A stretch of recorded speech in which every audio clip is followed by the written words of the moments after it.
मेरे बच्चों, क्या तुम सबको पता है कि मेरी इच्छा क्या है?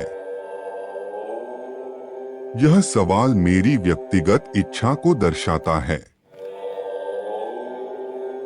जैसे कि लोगों का भी कुछ अपनी अपनी इच्छाएं होती है, पर लोगों की इच्छाओं में ज्यादातर स्वार्थ ही निहित रहती है। परंतु परम पिता परमेश्वर की इच्छाओं में दुनिया का कल्याण छिपा हुआ रहता है। मेरी इच्छा क्या है? इसे समझने के लिए एक सांसारिक पिता की इच्छा को जानना बेहद जरूरी है। मान लीजिए कि आपका भी एक परिवार है, तो सबसे पहले आपकी सोच यही होगा कि आपके परिवार को धन दौलत, गाड़ी बंगला और संसार के सभी प्रकार की खुशियां मिले। दूसरा सोच यह होगा कि आपके बच्चे पढ़ लिख कर एक अच्छे इंसान बने, क्योंकि कोई भी माता पिता अपने बच्चों को गुंडा, बदमाश, आवारा बनते देखना नहीं चाहते हैं। तो जरा सोचिए, सर्वोच्च परमेश्वर जो सबका सृष्टि करता है, क्या वह किसी को गुंडा, बदमाश, आवारा, बदचलन, व्यभिचारी, पियक्कड़ और पापी बनते देखना चाहेंगे? कभी नहीं। देखिए, आपका एक परिवार होता है और उसमें 8 से 10 या ज्यादा भी सदस्य हो सकते हैं। फिर आप एक मनुष्य होने पर भी एक पिता होने के नाते अपने परिवार के लोगों से अच्छे इंसानों की तरह जीवन गुजारने की उम्मीद लगाए रहते हैं। तो जरा बताइए, परम पिता परमेश्वर का तो एक परिवार नहीं है, बल्कि सारी सृष्टि उसका परिवार है। तो वह मुझसे, आपसे और सारी सृष्टि के लोगों से क्या चाहता होगा? मेरे बच्चे, परम पिता परमेश्वर ये बता दे कि पवित्र बनो और व्यभिचार से बचे रहो। इस वचन में मेरी इच्छा का बहुत बड़ा रहस्य छुपा है, क्योंकि व्यभिचार मनुष्य को परमेश्वर से संपूर्ण रूप से अलग कर देता है। परमेश्वर कभी नहीं चाहते हैं कि कोई भी मनुष्य व्यभिचार और किसी भी प्रकार के पाप में लिप्त होकर सत्य के मार्ग से दूर चले जाएं, क्योंकि स्वयं परमेश्वर पवित्र हैं। मान लीजिए कि कोई व्यक्ति अपने बदन में कीचड़ लगाकर आपके साथ सट कर बैठना चाहे, तो क्या आप उसे अपने पास बैठने की इजाजत देंगे? बिल्कुल भी नहीं, है न?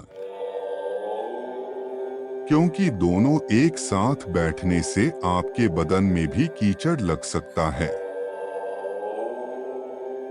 जिस तरह आप कीचड़ लगा हुआ व्यक्ति से आप घृणा करते हैं, परमेश्वर भी उसी तरह पाप और व्यभिचार करने वाले लोगों से घृणा करते हैं, चाहे वह शारीरिक, मानसिक और आत्मिक व्यभिचार क्यों न हो, क्योंकि परमेश्वर को व्यभिचार से घिन आती है। वह लड़का हो या लड़की, मर्द हो या औरत, विवाहित हो या अविवाहित, कोई भी क्यों न हो। इसलिए लोगों को व्यभिचार को छोड़कर परमेश्वर की इच्छा के अनुसार जीवन जीना चाहिए। सब मनुष्यों का उद्धार हो और वे सत्य को भली भांति पहचान लें। परमेश्वर की इच्छा के अनुसार लोगों को जीने की आवश्यकता है, अर्थात सत्य जो स्वयं परमेश्वर है उसकी आज्ञा और नियम मानकर चलना चाहिए। इसका मतलब सीधी सी बात है कि लोगों को पाप नहीं करना चाहिए। आपका राय क्या है? क्या आप बदमाशों को अच्छा कह सकते हैं? निश्चित रूप से आपका जवाब ना में ही होगा। परमेश्वर की सहनशीलता को देखिए, उसने आपको, मुझको और सारी सृष्टि के लोगों को क्षमा करना चाहता है। हमें सुधरने का मौका देना चाहता है। परंतु दुष्ट लोग और भी ज्यादा दुष्ट बनकर परमेश्वर की इच्छा के अनुसार चलना नहीं चाहते हैं। तो आप ही बताइए, परमेश्वर कब तक मनुष्य के पाप को सहते रहेंगे? वह सबका बाप है और लोगों को बचाना भी चाहता है, इसलिए वह सब कुछ सह रहा है। पर मेरा एक बात हमेशा याद रखना कि जब बेटा बोली और वचन से न सुधरे तो बाप छड़ी लगाकर भी सुधारना जानता है। इसलिए परमेश्वर और माता पिता को कभी भी दुख नहीं देना चाहिए। निश्चित रूप से यदि आज हम परमेश्वर की इच्छा और आपने आप को जानते तो पाप कभी न करते। पर दुर्भाग्य की बात यह है कि भले बुरे का ज्ञान रहते हुए भी लोग अनजान बनकर पाप करते रहते हैं। ताज्जुब वाली बात यह है कि एक बेजुबान बैल और गधा अपने मालिक को पहचानता है, उसकी हाँक को जानता है और उसके पीछे पीछे चलता है। परमपिता परमेश्वर के प्रियजनों, सबसे बड़ी बात यह है कि पाप बुराई को छोड़कर सबको परमेश्वर की इच्छा के अनुसार जीवन जीना चाहिए, क्योंकि परमेश्वर चाहते हैं कि लोग सत्य, न्याय, प्रेम और आपसी भाईचारे के साथ मिल मिलाप का जीवन जिए। अर्थात परमेश्वर सबके जीवन में शांति देना चाहते हैं, परंतु यह शांति की आशा रखने वाले लोगों पर निर्भर करता है कि वे क्या चाहते हैं। मेरे बच्चे, परम पिता परमेश्वर ये बता दे कि यदि कोई व्यक्ति परमेश्वर के इच्छा के अनुसार चलते हुए जीता है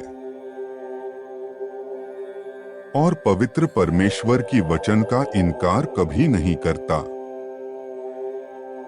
तो उसके जीवन में निश्चित रूप से आशीष की बारिश होगी। मैं और एक बार कहता हूं कि उसके जीवन में निश्चित रूप से आशीष की बारिश होगी। परमेश्वर आपको समझ और बुद्धि प्रदान करें। आपका दिन शुभ हो। मेरे बच्चे, इस सप्ताह तुम्हें मेरा बहुत बड़ा आशीर्वाद प्राप्त होने वाला है। तुम्हारी हर समस्याओं का समाधान लाएगा। तुम कुछ ऐसे लोगों से मिलोगे जो तुम्हारे लिए देवदूत बनकर आएंगे, तुम्हारे हर प्रश्न का उत्तर देंगे। ताकि तुम अभी जिस समस्या में उलझे हुए हो उसे बाहर निकल सको और एक सुंदर भविष्य की ओर आगे बढ़ सको। बहुत सफलताएं तुम्हारी राहों में आने वाली है। तुम इसी प्रकार सच्चे मन से मेरी पूजा और आराधना करते रहो। कई सारे लाभकारी और सकारात्मक चमत्कार तुम्हारे जीवन में होने वाले हैं। यदि तुम अपने जीवन में सब कुछ ठीक करना चाहते हो तो टाइप करो 5555। ढेर सारी खुशियां तुम्हारे जीवन में प्रवेश कर रही है। तुम्हारा कल्याण हो मेरे बच्चे।